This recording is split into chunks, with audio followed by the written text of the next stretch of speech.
Alors, nous allons voir maintenant quelques records chez les insectes.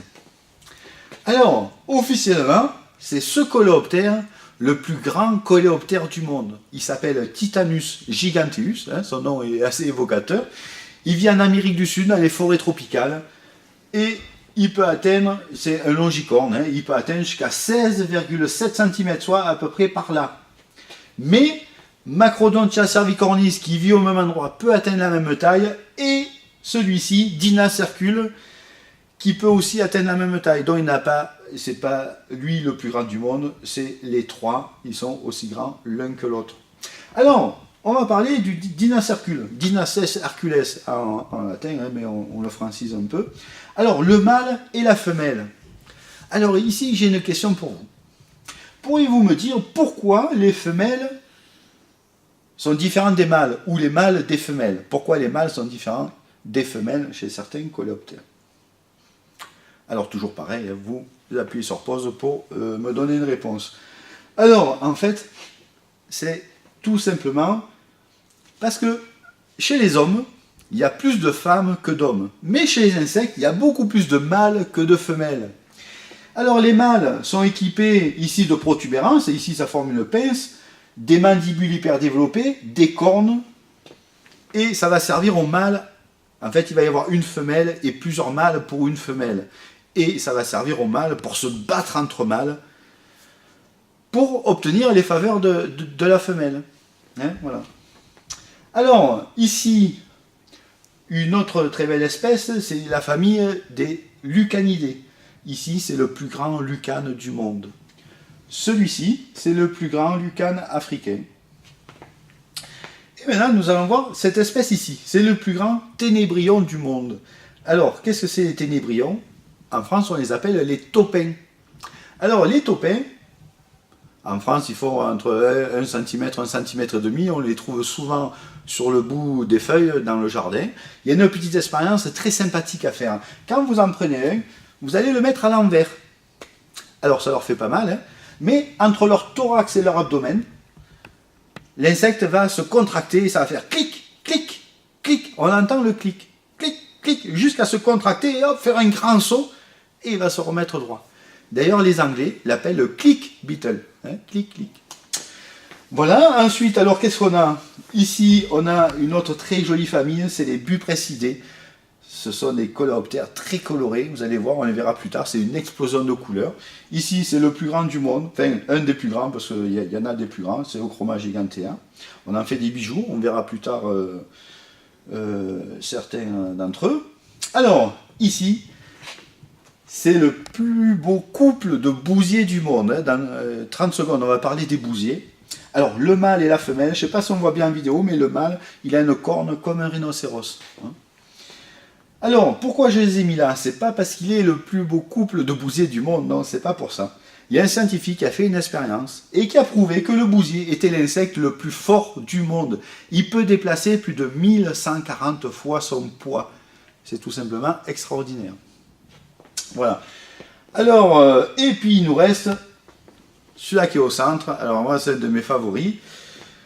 C'est les Goliaths. Les Goliaths, ce sont des cétoines géantes. Ça vit en Afrique et c'est le plus gros coléoptère africain. Et c'est un des plus lourds du monde avec Megasoma actéon qui lui vit en Amérique du Sud. Alors frais, il faut une centaine de grammes. Mais pour les records, on les pèse secs et ça fait 47 grammes. Déjà pour un insecte, c'est déjà pas mal.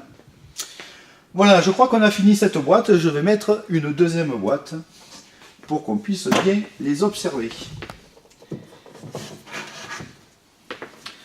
Voilà, alors, quelques nouveaux records chez les insectes. Alors, ici,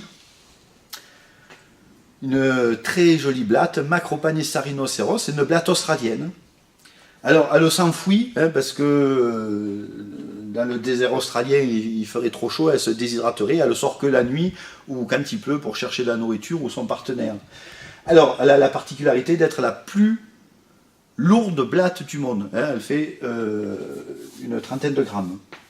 Ici, c'est Pomponia imperator, c'est la plus grande cigale du monde, elle vient en Malaisie. Alors, ici, c'est un très beau couple de longicornes, Bathocera wallacei proserpina. Le mâle a des grandes antennes, c'est les plus grandes antennes de coléoptères, et la femelle qui a les antennes plus courtes.